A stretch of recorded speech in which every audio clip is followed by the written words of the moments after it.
Gentlemen, start your engine. In the wide world of car racing, there's a feat called the Triple Crown.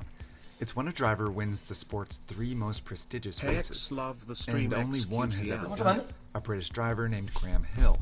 In 1972, he won the 24 Hours of Le Mans race in France, the country that invented the first self-propelled vehicle. In 1966, Hill won the Indianapolis 500 in the American Midwest, home to the world's biggest car companies. But the third leg of the Triple Crown isn't in a place known for making cars.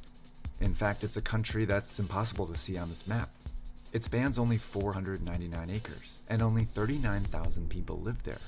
Yet it's home to the most important of the Triple Crown races, the most picturesque road race, the most glamorous, most demanding circuit, perhaps the most difficult, the Monaco, the Monaco Grand Prix. That's what I was asking about earlier, dude. This trash map on Earth, where some of car racing's greatest moments have happened. Graham Hill, despite being the only Triple Crown winner ever, is nicknamed Mr. Monaco because he won this race 5 times.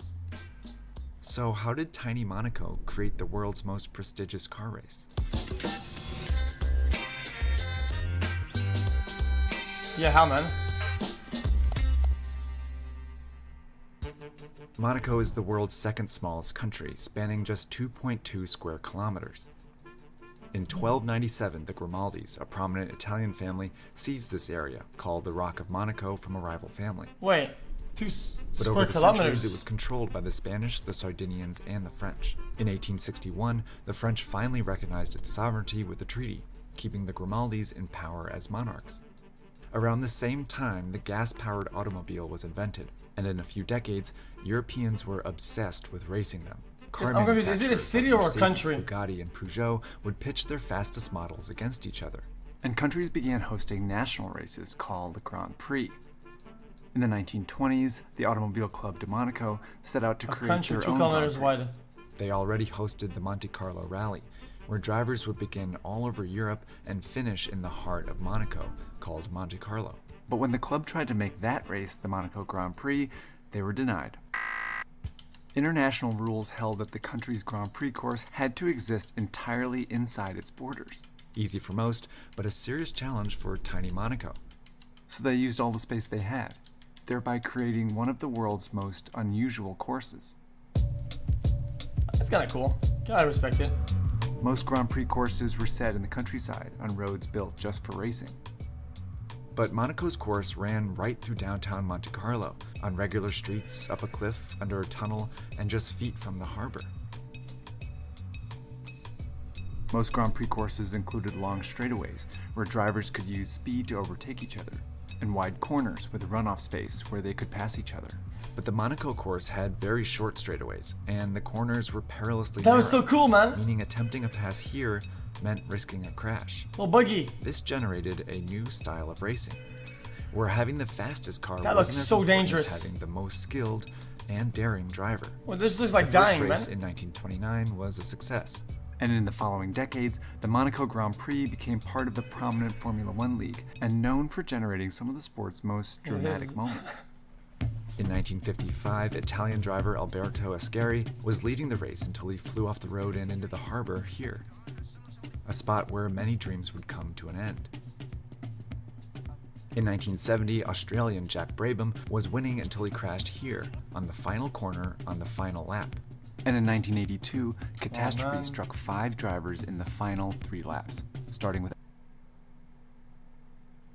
Alan Prost at the harbor. Can you watch this? And as Prost goes into the tunnel, he is now on his way to his 6th Grand Prix victory. And there goes Prost! Then Riccardo Patrese at the hairpin turn.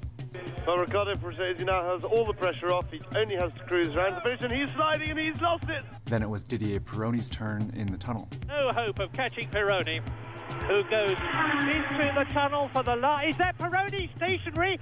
It is! My goodness! Man. He must have run out of petrol. And Andrea de Cesaris's at the casino. And that is De Cesaris's car!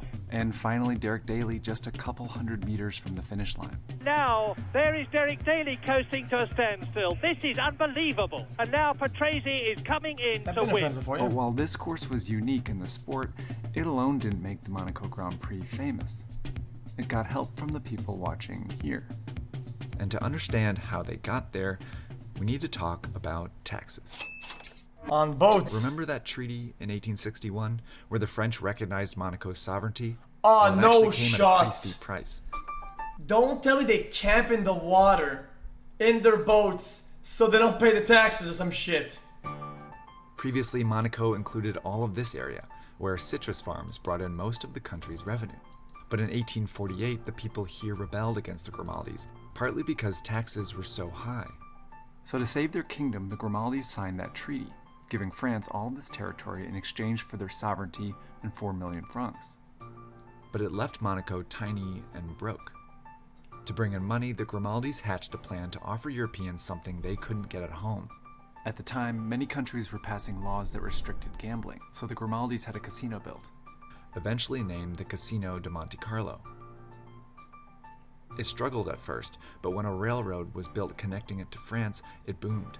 By 1869, the casino brought in so much revenue that the Grimaldis stopped collecting taxes from its citizens. This was another opportunity to offer Europeans something they couldn't get elsewhere. Tax rates were rising in most European countries, especially on the rich. That's pretty Monaco cool. offered them a place to stash their fortunes. It made itself a tax haven. Europe's wealthiest people flocked to Monaco.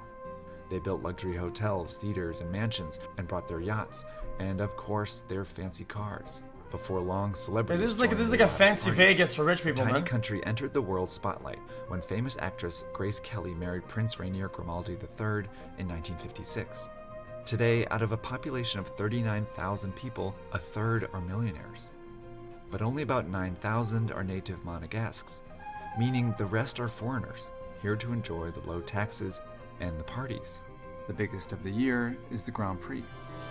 In the sparkling waters of Monte Carlo, the wealthy unemployed relax in those rich, peaceful surroundings. But for one day in the year, that gilt-edged peace is threatened. Throughout the weekend, lavish parties attract the rich and famous, who attract the press and therefore the spotlight to Monaco. And they watch the race from the best seats, here on the yachts, just a few feet from the course. They turned the Monaco Grand Prix into a worldwide spectacle and car racing's most prestigious event. With its hazardous twisting course, the Monaco Grand Prix is known as the race of 1,000 corners.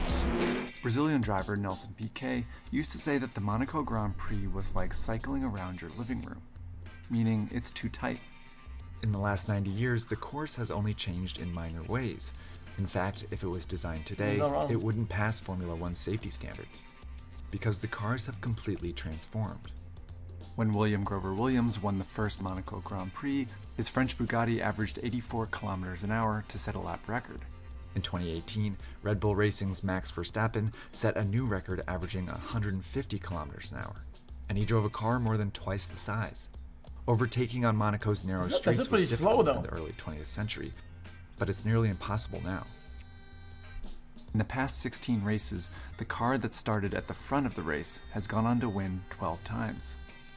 It's why some consider the Monaco Grand Prix boring to watch, even occasionally the drivers. Yet after almost 100 years of racing drama, in front of the world's most famous audience, the Monaco Grand Prix remains the world's most renowned car race.